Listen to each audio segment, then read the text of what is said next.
I've been qualified 15 years and have specialised very early in rehabilitation of any injuries, orthopaedic, muscular, and have been a physio manager at a hospital, gained a lot of experience, worked closely with consultants and GPs, and now run my own practice. I have had a lot of hand experience in my training, in that I worked in South Africa on mining hospitals, and most of the injuries are crush injuries of the hand.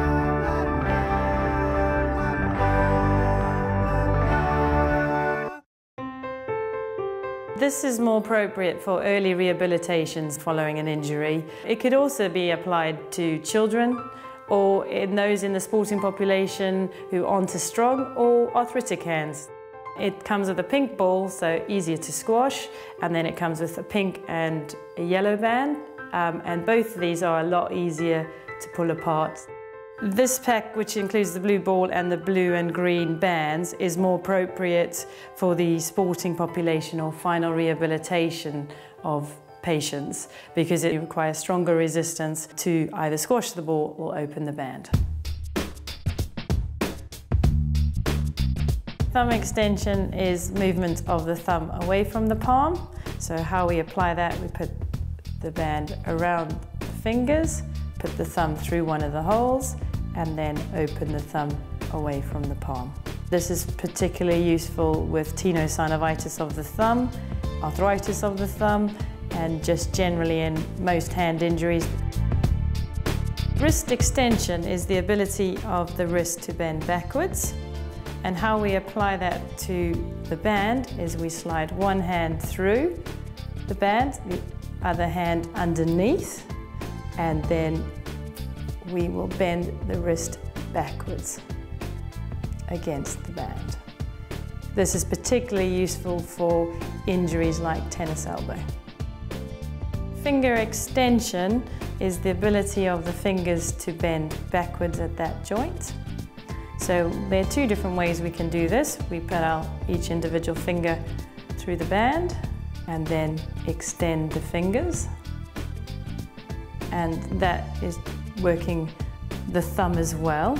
If we want to take the thumb out of it for whatever reason, if it's injured, or make the exercise a little bit harder, what we can do is slip our other hand through, holding the band, and then extend the fingers like that.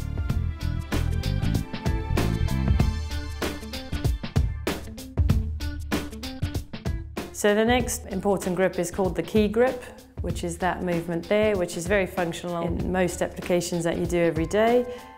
We put the ball again in between the index finger and the thumb, and then we squeeze it like that, trying to keep your fingers straight. This is a functional grip because once you lose strength in any part of your hand, you lose the ability to do these grips. The pincer grip is that grip. Again, gives us a lot of dexterity, so how we go about strengthening that is we put the ball between the fingers and squeeze, and obviously we move it along the hand, doing each finger individually.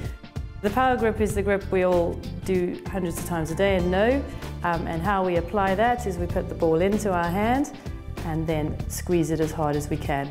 We can incorporate the thumb as well if we want, but we can also just use our fingers. Once we've strengthened the individual muscles, we can combine the products and strengthen the hand more functionally. So we put the ball in and have the band around the fingers. We squeeze the ball, straighten out the fingers. That is generally good for functional hand strength, so incorporating all those individual muscles that we strengthened before. Having them together means you can work both flexion and extension of the hand and all the other associated movements that you require, which is what gives us the dexterity. So having the two together is fantastic because you can send someone away working both elements. The main thing with exercise is you need to do it constantly through the day. And the nice thing with a hand trainer, it's quite easy to take it with you. Considering all the things it can achieve, it would really make sense to most people who have a hand injury to purchase one because they will really see the benefits after using the product for a few weeks.